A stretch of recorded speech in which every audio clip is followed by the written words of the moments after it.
Hello guys, welcome to the African Updater. This is the African Updater, na kama kawaida, before tuendelee, my request is very simple, is for you to subscribe and to support this platform.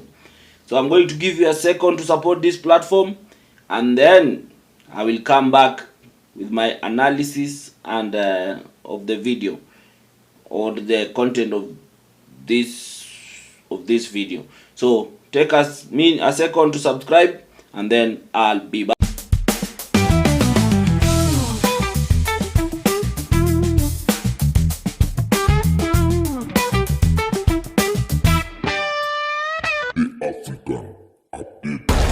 Who haven't, kindly please do so. Support the platform.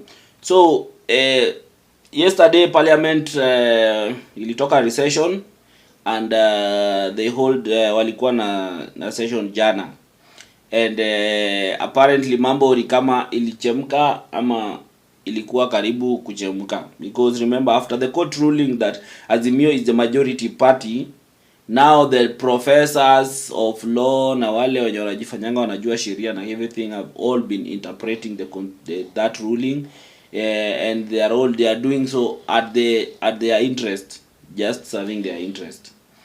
And so parliament was all in parliament, and apparently the Azimio side, especially the Azimio side, walingia parliament, and they went and occupied the seats of the majority side. Walienda wakakaa on the majority side.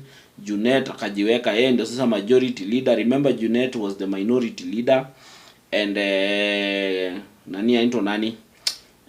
Millie Odhiambo is the minority whip, lakini sasa walienda wakakaa side nyingine wakajiita ati sasa sisi ndio majority party, Junet majority leader na minority whip. And the speaker, ilikuwa tu a lot of debate here and there, because those ones now perceived to be the minority people, like akina Mkibani Ichungwa, like they were left with nothing to say. They were just trying to say sijui kama Dani alikuwa anasema he doesn't support that nini. So I'll just put the video kidogo tu, and then I'll come back. Just Thank you, Mr. Speaker. Mr. Speaker, for starters, and because not all members have read the judgment, allow me to read 3 paragraphs so that people are in tandem. Paragraph 504. We thus hold and find that the simultaneous holding of the position of Speaker with that of the leader of political party and the leadership positions in the ruling political coalition, as in the case with the current National Assembly, and the concluding parties, this dual role is therefore unlawful and unconstitutional. Mr. Speaker, that is paragraph 504. They continue in 505. We hold that the Speaker was elected in accordance with Article 106 of the Standing Orders. The fact that he was a party leader at the time of his election could not invalidate his election. However, for the reasons we have given, his position as the leader of Ford Kenya or the leader of any other political office, for that matter, became untenable and inconsequential the moment he assumed the office of the Speaker of the National Assembly.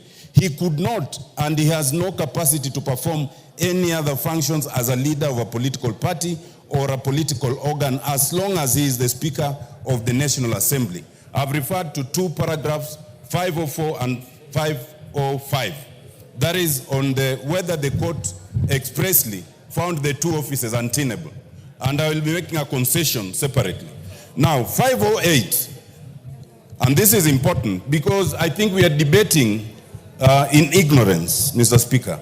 508, it is hereby declared that the question as to which party or coalition of parties is a majority in the National Assembly in the 13th Parliament was determined by the sovereign will of the Kenyan voters during the 9th August 2022 general election.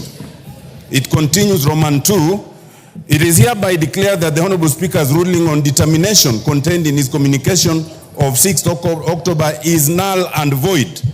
Roman 3, it is hereby declared that the Honorable Speaker's ruling on determination, blah, blah, blah, on the minority, again, is null and void. And finally, an order of certiorari is hereby issued quashing the Speaker's ruling. Let me now make my submission, Mr. Speaker. First of all, this matter did not go to court in vain. The contestation, Mr. Speaker, was your considered ruling of 6th of October. Once that ruling is quashed, you cannot then, Mr. Speaker, with due respect, come and say that no decision has been made. The consequences are two. One, the leader of minority becomes the leader of majority by operation of law, even if you do nothing else. But in this case, we have gone further. And under Standing Order 19A, Standing Order 3, it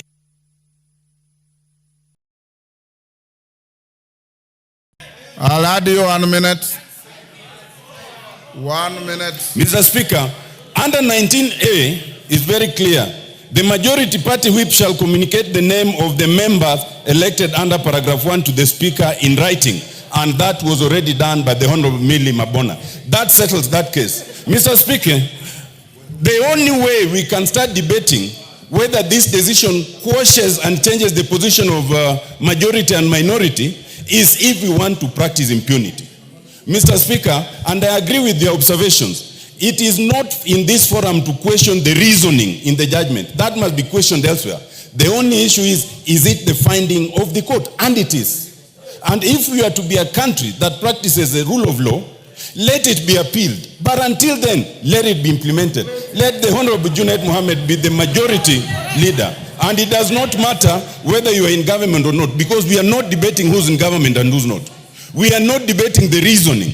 Mr. Speaker, we are not even debating your election because we all participated. Some of us who are not in the other party still voted for you. So, Milemba.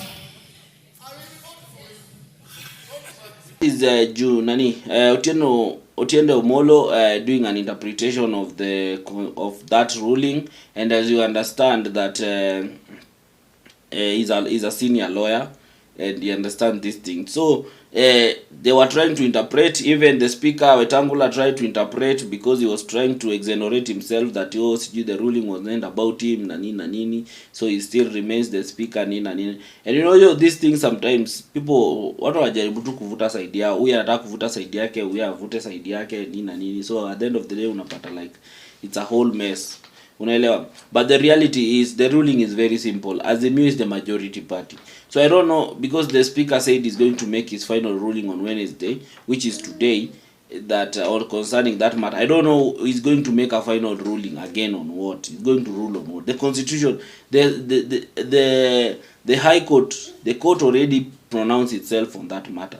The only thing he needs to do is to implement. And these are the things we say that isn't tunaitaga impunity, whereby you people, some politicians want to serve, they want to follow the constitution when it's serving their interest, and when it's not serving their interest, they bring up impunity and they don't want to follow the constitution. Because what is Wetangula going to make a ruling on? That is something which is straightforward.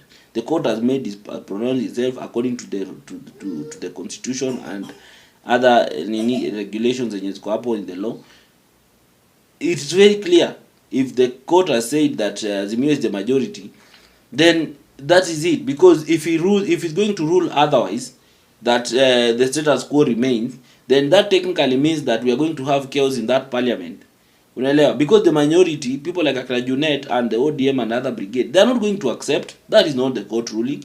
If you are going to defy a court order and a court ruling, then it is also okay for the other side to also defy that the same court order. Na kusema kama wewe unakataa kufuata court ruling vile imesema, sisi pia tutafuata vile wewe unatuambia. So kila mtu abaki na side yake, kila mtu abaki Kenya na believe, and let's see how this thing goes. So this constitution thing that sometimes people make, the people like, and unajua Kenya Kwanza has been so notorious with ignoring court orders and doing their own things vile wanataka. So I'm just waiting to see how things will go. But I believe that Wetangula is just trying to act smart, but people are not stupid, as I always say.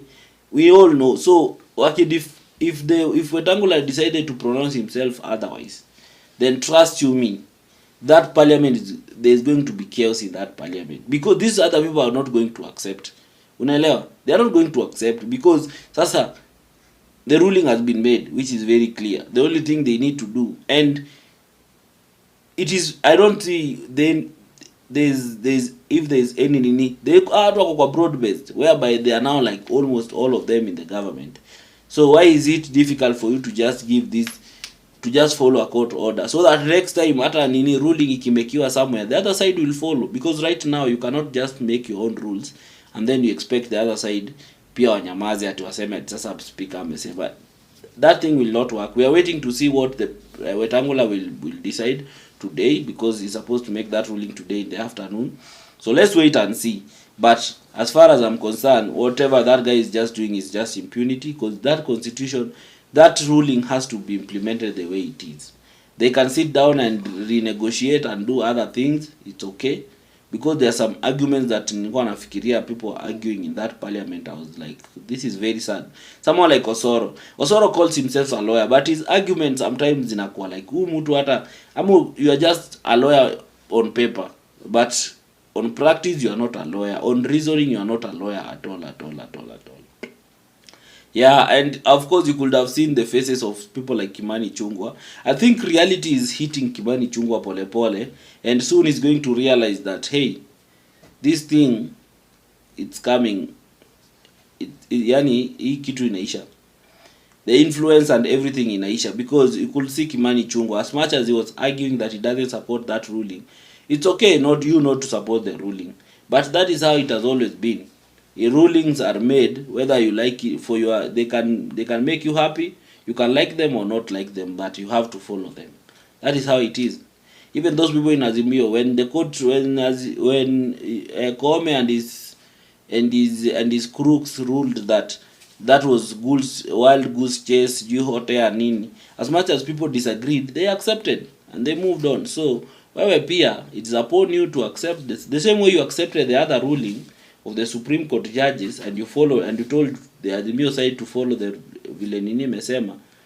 Wewe pia, it is now your turn. It is upon you to follow and to accept whatever ruling was made, and until you appeal, because that is the bottom line. Until you appeal and the appeal goes successful, then that ruling stands. So these things are tricky. But I feel like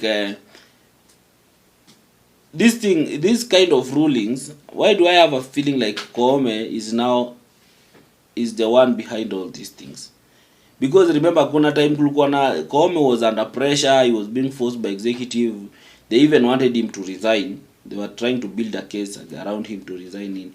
And then within bila hata time ijapita, he constituted that 3-judge bench that now made this ruling. So I think like maybe the judiciary is also trying to fight back the executive, because the executive has wanted to, imetaka kukua all over the legislator, all over the, yani executive imejaribu ku exact authority on almost every arm of the government. And I feel like now this arm of the government, especially the judiciary, are now fighting back, are now telling them, hey, we are in control, not you. Kila mtabaki kwa nini yake.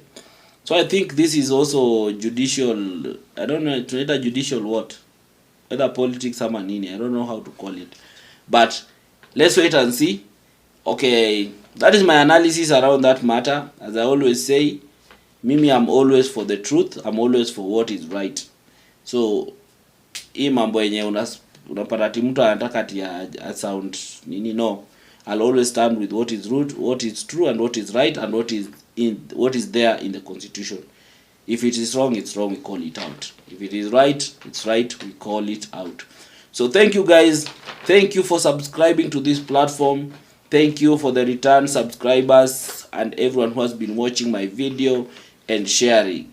So if you want to support this platform in any other way, my number is there on Facebook. You can always take it up. Not on Facebook, on YouTube. You can always take it up and get in touch na tuone vile tunasaidiana. So till next time.